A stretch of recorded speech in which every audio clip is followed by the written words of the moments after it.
Hello students, मैं मोहित व्यास बन्ना public academy परिवार में आपका हार्दिक स्वागत करता हूं। अभी तक मैंने आपको पार्ट चार करवा दिया था। इन पार्ट चार में मैंने आपको सेंटेंस मेकिंग करवाया। उसके बाद मैंने आपको टेंस की शुरुआत करवाई और प्रेजेंट सिंपल टेंस अभी तक मैंने आपको करवा दिया है। पिछले 2 दिनों में आपकी क्लास नहीं हो सकी थी, अब आपकी क्लास कंटिन्यू होगी। स्टूडेंट्स, आज आपको मैं पास्ट सिंपल टेंस जो है वो करवाने जा रहा हूँ, क्योंकि प्रेजेंट सिंपल के बाद आपका आता है next tense past simple tense. ये पार्ट 5 है स्टूडेंट्स आपका। इसका मतलब होता है पास्ट सिंपल इंडेफिनिट टेंस। हमने हमारे व्यक्ति के जीवन को 2 भागों में बांटा था। पहला समय के आधार पर और दूसरा कार्य के आधार पर। अब देखिए स्टूडेंट्स, समय क्या है? ये समय है और ये कार्य है। समय तो है आपका पास्ट में, यानी बीता हुआ। पास्ट का मतलब क्या होता है स्टूडेंट्स? बीता हुआ समय। जो समय बीत जाता है उसको पास्ट टेंस कहा जाता है। अब आपका समय तो है पास्ट में, लेकिन जो आप कार्य कर रहे हो वो क्या है? साधारण है या अनिश्चित है? साधारण है या अनिश्चित है। जब कोई कार्य पास्ट में इनडेफिनिट होता है या सिंपल होता है तो उसको पास्ट सिंपल टेंस कहा जाता है।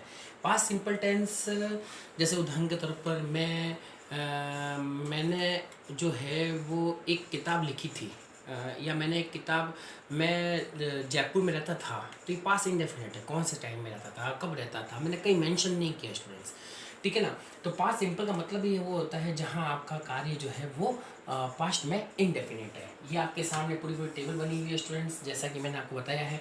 मैं, तुम और वह जो मेरे और तुम्हारे बीच में मौजूद नहीं है। लड़का है तो ही है, लड़की है तो शी। ये टेबल आपको रूल्स को फॉलो करने बताती है। जैसे आपको मैं रूल्स में बताता हूँ ये चीज़ के साथ लगेगी तो आपको पता रहेगा कि कौन से सब्जेक्ट के साथ क्या आएगा, ठीक है स्टूडेंट्स। अब कोई बच्चा कहता है, ध्यान से सुनना शुरू, कोई बच्चा कहता है सर पास्ट सिंपल टेंस आपने समझा तो दिया लेकिन हमको समझ में नहीं आया, क्या दूसरा कोई पहचान हो सकती है अंग्रेजी के अंदर? पास्ट सिंपल टेंस कब माना जाएगा अंग्रेजी के अंदर? ऐसे ऐसे कौन से वर्ड्स होंगे जिसके बेस पर हम पास्ट सिंपल टेंस को मान सकते हैं? तो कहते हैं हिंदी में, ध्यान से सुनना स्टूडेंट, हिंदी में जिस वाक्य का अंत, ध्यान से सुनना, हिंदी में जिस वाक्य का अंत ता था ती थी, तो पास में लो उसको, ता था ती थी ते थे आ ई ए से होता है। ध्यान से सुनना, हिंदी में जिस शब्द का अंत ता था ती थी ते थे आ ई ए से होता है। जैसे उदाहरण के तौर पर इधर देखिए, मैं जोधपुर में रहता था, ओके, टोपी वाला जंगल में आया था, ठीक है स्टूडेंट्स। वो मेरे घर आई, मैं उसके घर गया, ठीक है ना। मैंने ताजमहल देखा, पास पे है। उन्होंने क्रिकेट खेला, ठीक है, क्रिकेट खेला, वे मेरे घर आए, ठीक है स्टूडेंट्स। ये सब क्या है? पास्ट सिंपल टेंस की पहचान के अंतर्गत आते हैं। तो पास्ट सिंपल टेंस में जहाँ हिंदी के अंतर्गत जहाँ किसी वाक्य में ता था ती थे आ ई से होता है वो पास्ट सिंपल टेंस की श्रेणी में आता है।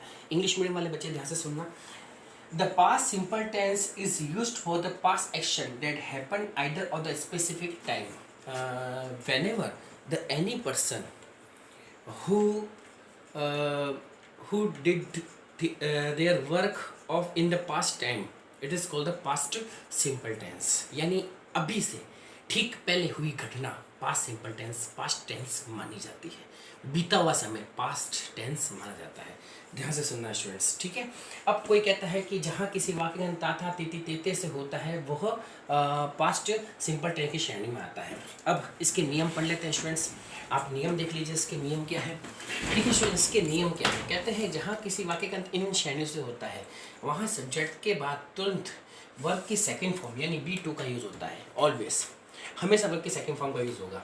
ओके, जैसे मैं जोधपुर में रहता था, एग्जांपल देखिए, मैं जोधपुर में रहता था, वाक्य का था से हो रहा है, ठीक है, इसका मतलब पास्ट सिंपल टेंस है। तो मैं इंग्लिश में क्या कहेंगे? आई। अब रहने को इंग्लिश में कहते हैं लिव। लिव की सेकंड फॉर्म क्या होती है? लिव्ड, ये सेकंड फॉर्म है। और जोधपुर का जोधपुरा, ये आपका पास्ट सिंपल टेंस हुआ। जैसे उदाहरण के तौर पर राम किल्ड, किल्ड की सेकंड फॉर्म क्या होती है? किल्ड। रावण, तो इसका मतलब होता है राम ने रावण को मारा, ठीक है। ये आगे कुछ और भी कह रहा है स्टूडेंट्स, ये आगे क्या कह रहा है कि अगर कोई सेंटेंस नेगेटिव हो, जैसे मान लीजिए मैं कहता हूँ कि मैं जोधपुर में नहीं रहता था, तो इसका मतलब क्या होगा?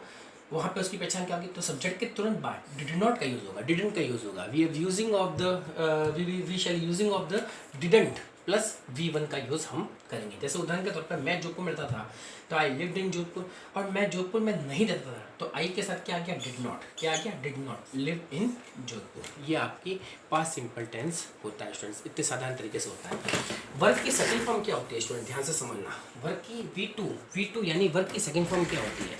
ध्यान से समझना, कहते हैं वर्ब की हमेशा 3 फॉर्म्स होती है, कोई भी वर्ब्स होगी उसकी 3 फॉर्म्स होगी, फर्स्ट, सेकंड और थर्ड। जैसे फर्स्ट फॉर्म गो का मतलब होता है जाना, गो की सेकंड फॉर्म क्या होती है वेंट, और गॉन क्या हो जाएगी third form. Okay students, go went gone. जैसे अब मैं कहता हूँ कि मैं घर गया, जैसे सुनना, मैं घर गया, अब वाक्य का आ से हो रहा है तो आई गो, ज्यादा इंग्लिश में कहते हैं गो, गो की सेकंड फॉर्म क्या होगी वेंट, आई वेंट होम।